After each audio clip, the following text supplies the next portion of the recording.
ರಾಜ್ಯ ರೈತ ಸಂಘಕ್ಕೆ, ರೈತ ಹೋರಾಟಕ್ಕೆ ಏನೇ ಬರಲಿ ಕರ್ನಾಟಕ ರಾಜ್ಯ ರೈತ ಸಂಘಕ್ಕೆ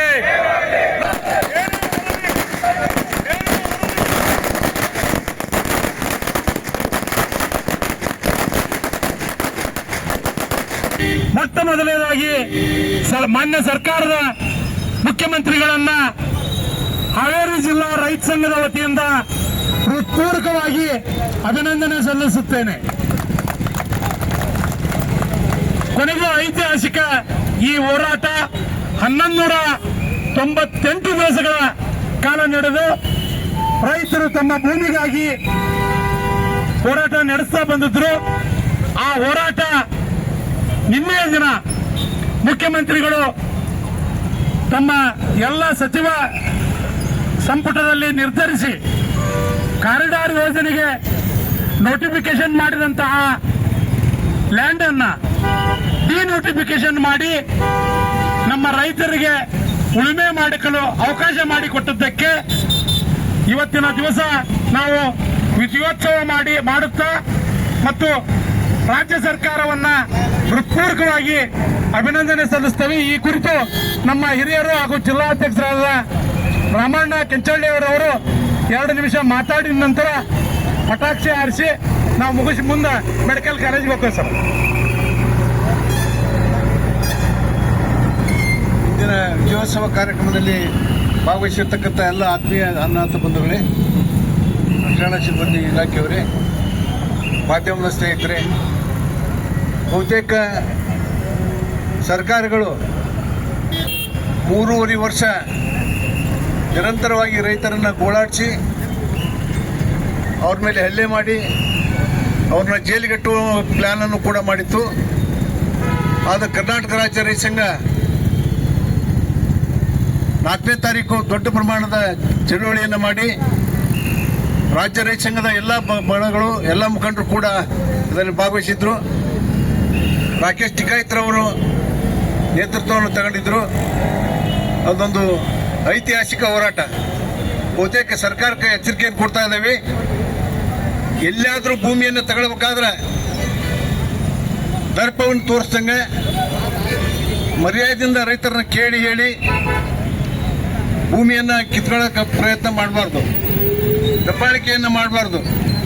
ಭೂಮಿ ಕಳ್ಕೊಂಡು ರೈತ ತಾಯಿ ಕಳ್ಕೊಂಡಂಗೆ ಭೂಮಿಯನ್ನು ಕಳ್ಕೊಂಡ್ಬಿಟ್ರೆ ಅವನು ದಿವಾಳಾಗಿ ಗೇಟ್ ಕಾಯಕ್ಕೆ ಹೋಗ್ಬೇಕಾಗ್ತದೆ. ಆ ನಿಟ್ಟಿನಲ್ಲಿ ಆ ರೈತರಿಗೆ ಇವತ್ತು ಜಯ ಸಿಕ್ಕಿದೆ. ಅದು ಬಹುತೇಕ ದೇವನಹಳ್ಳಿ 13 ಹಳ್ಳಿ ರೈತರಿಗಷ್ಟೇ ಅಲ್ಲ, ಇಡೀ ಕರ್ನಾಟಕದ ಎಲ್ಲ ರೈತರಿಗೂ ಜಯ ಸಿಕ್ಕತ್ತೆ ಅಂತೇಳಿ ನಾವು ಭಾವಿಸಿದ್ದೀವಿ. ಈ ಹೋರಾಟಕ್ಕೆ ಮಣಿದು ಬಿಜೆಪಿ ಸರ್ಕಾರ ಅದನ್ನು ಅಕ್ವೇಷನ್ ಮಾಡ್ಕೊಂಡಿತ್ತು. ಸಿದ್ದರಾಮಯ್ಯ ಸರ್ಕಾರ ಅದನ್ನು ಮುಕ್ತಗೊಳಿಸಿದ್ದಾರೆ. ಇನ್ನು ಯಾವುದೇ ಕರ್ನಾಟಕದ ಯಾವುದೇ ಮೂಲೆಯಲ್ಲಿ ಭೂಮಿಯನ್ನು ತಗೊಳ್ಬೇಕಾದ್ರೆ ಬಹಳ ಎಚ್ಚರಿಕೆಯಿಂದ ಕಾಲಿಡಬೇಕು ಅಂತೇಳಿ ಸರ್ಕಾರಕ್ಕೆ ಎಚ್ಚರಿಕೆಯನ್ನು ಕೊಡೋದ್ರ ಮುಖಾಂತರ ನಾವು ಎಲ್ಲೇ ಭೂಮಿಯನ್ನು ಕಳ್ಕೊಂತಾರಂದ್ರೂ ರೈತರಿಗೆ ಸಪೋರ್ಟ್ ಮಾಡೋಕ್ಕೆ ಹಾವೇರಿ ಜಿಲ್ಲೆ ಸದಾ ಸಿದ್ಧ ಐತಿ ಅಂತಕ್ಕಂಥ ಮಾತು ಹೇಳಿ ಇಲ್ಲಿ ನಡೆದಿರ್ತಕ್ಕಂಥ ಎಲ್ಲ ಆತ್ಮೀಯರಿಗೆ ಅಭಿನಂದನೆಗಳನ್ನು ಸಲ್ಲಿಸಿ ನನ್ನ 4 ಮಾತುಗಳನ್ನು ಮುಗಿಸ್ತೇನೆ. ಕರ್ನಾಟಕ ರಾಜ್ಯ ರೈತ ಸಂಘಕ್ಕೆ, ರೈತ ಹೋರಾಟಕ್ಕೆ. ಹಾವೇರಿ ಜಿಲ್ಲೆಯಲ್ಲಿ ನಮ್ಮೆಲ್ಲ ರೈತ ಸಂಘಟನೆಯ ಅನ್ನದಾತ ಬಂಧುಗಳು ವಿಜಯೋತ್ಸವ ಮಾಡ್ತಾ ಇದ್ದಾರೆ. ಕಾರಣ ಇಷ್ಟೇ, ಸರ್ಕಾರ ಅಂದರೆ ಹಿಂದಿನ ಸರ್ಕಾರ ಬಿಜೆಪಿ ಸರ್ಕಾರ 4 ವರ್ಷದ ಹಿಂದೆ ದೇವನಹಳ್ಳಿ ಹತ್ರ ಏರ್ಪೋರ್ಟ್ ಬಾಜು ಇರುವಂಥ 13 ಹಳ್ಳಿಯ ರೈತರ 1777 ಎಕರೆ ಜಮೀನನ್ನು ಇಂಡಸ್ಟ್ರಿಯಲ್ ಕಾರಿಡಾರಿಗೆ ವಶಪಡಿಸಿಕೊಂಡದ್ದು. ಅದು ಫಲವತ್ತಾದ ಭೂಮಿ ಮತ್ತು ನೀರಾವರಿ ಜಮೀನು. ಅದು ಸಿಟಿಗೆ ಹತ್ತಿರ ಇರೋದ್ರಿಂದ ಎಲ್ಲರೂ ಕಾಯಿಪಲ್ಲೆ ಮತ್ತು ತೋಟಗಾರಿಕೆ ಎಲ್ಲ ಹಣ್ಣು ಹಂಪಲ ಹೂವು ಇಂಥ ಎಲ್ಲ ಬೆಳೆಯುವಂಥ ಫಲವತ್ತಾದ ಭೂಮಿಯನ್ನು ಇಂಡಸ್ಟ್ರಿಯಲ್ ಮಾಡಕ್ಕೆ ಅವತ್ತ ಕಾಂಗ್ರೆಸ್ ಸರ್ಕಾರ ವಿರೋಧ ಪಕ್ಷದಾಗಿತ್ತು. ಬಿಜೆಪಿಯವ್ರು ತಪ್ಪು ಮಾಡ್ಯಾರ, ಹಿಂಗೆ ಮಾಡಬಾರ್ದಾಗಿತ್ತು, ನಾವು ನಿಮ್ಮ ಜೊತೆಗದವಿ, ನಾವು ನಿಮ್ಮ ಸಂಗಡ ಇರ್ತೇವೆ ಅಂತ ಹೇಳಿದ್ದರು ಇವತ್ತಿನ ಕಾಂಗ್ರೆಸ್ ಸರ್ಕಾರದ ಸಿದ್ದರಾಮಯ್ಯ. ಆದರೂ ಕೂಡ ಸತತ 4 ವರ್ಷದ ಹೋರಾಟ ಮಾಡಿದ್ರಿಂದ ಈಗ 2 ವರ್ಷ ಇವರು ಸರ್ಕಾರ ಅನುಭವಿಸಿದ್ರು. ಚಿಂತೆ ಇಲ್ಲ. ಆದ್ರೆ ಲೇಟ್ ಆದರೂ ಕೂಡ ರೈತ ಪರ ನಿರ್ಧಾರ ತಗೊಂಡು ಆ 13 ಹಳ್ಳಿಯ 1777 ಎಕರೆ ಜಮೀನನ್ನು ನಮ್ಮ ರೈತರಿಗೆ ಬಿಟ್ಟುಕೊಟ್ಟಾರ. ಅದನ್ನು ನೋಟಿಫಿಕೇಶನ್ ಮಾಡಿದ್ದನ್ನು ತೆಗೆದು ಡಿನೋಟಿಫಿಕೇಶನ್ ಮಾಡ್ಯಾರ. ಅದಕ್ಕೆ ನಮಗೆ ಎಲ್ಲ ರೈತರಿಗೂ ಭಾಳಷ್ಟು ಖುಷಿ ತಂದೈತಿ ಈ ವಿಷಯ. ಅದಕ್ಕೆ ನಾವು ಸರ್ಕಾರಕ್ಕೆ ಅಭಿನಂದನೆ ಸಲ್ಲಿಸ್ತೇವೆ. ಆದರೆ ಅದರ ಜೊತೆಗೆ ಎಚ್ಚರಿಕೆನೂ ಕೊಡ್ತೇವೆ. ಯಾವುದೇ ಕಾರಣಕ್ಕೂ ನಮ್ಮ ರೈತರ ಫಲವತ್ತಾದ ಭೂಮಿಯನ್ನು ಇಡೀ ರಾಜ್ಯಾದ್ಯಂತ ಎಲ್ಲಿನೂ ಕೈ ಹಾಕಬಾರ್ದು, ಅಕ್ವೈರ್ ಮಾಡಬಾರ್ದು.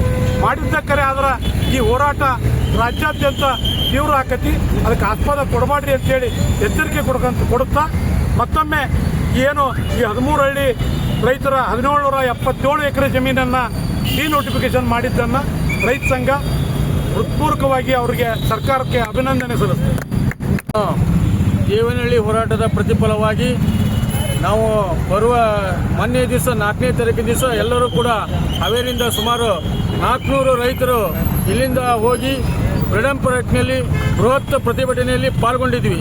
ಆ ಪಾಲ್ಗೊಂಡಿದ್ದ ಹಾವೇರಿ ರೈತರ ಫಲವಾಗಿ ಇವತ್ತು ಈ ದೇವನಹಳ್ಳಿ ಡಿನೋಟಿಫಿಕೇಶನ್ ಅನ್ನು ಮಾನ್ಯ ಮುಖ್ಯಮಂತ್ರಿಗಳು ವಾಪಸ್ ತೆಗೆದುಕೊಂಡಿದ್ದಕ್ಕಾಗಿ ಹಾವೇರಿ ಜಿಲ್ಲಾ ರೈತ ಸಂಘದ ಪರವಾಗಿ ಅಭಿನಂದನೆಗಳನ್ನು ಸಲ್ಲಿಸ್ತೇವೆ. ಮತ್ತು ಹಾವೇರಿ ಜಿಲ್ಲೆ ಈಗ ಸದ್ಯದ ಪರಿಸ್ಥಿತಿಯಲ್ಲಿ ಸಂಪೂರ್ಣವಾಗಿ ಅತಿವೃಷ್ಟಿಯಿಂದ ಹಾಳಾಗಿದೆ. ಇದಕ್ಕೂ ಕೂಡ ಸರ್ಕಾರ ಗಮನ ಹರಿಸಿ ರೈತರ ಪರಿಹಾರ ಕೊಡುವ ನಿಟ್ಟಿನಲ್ಲಿ ಧಾವಿಸಬೇಕು ಅಂತ ಹೇಳಲು ಇಚ್ಛೆ ಪಡ್ತೀನಿ.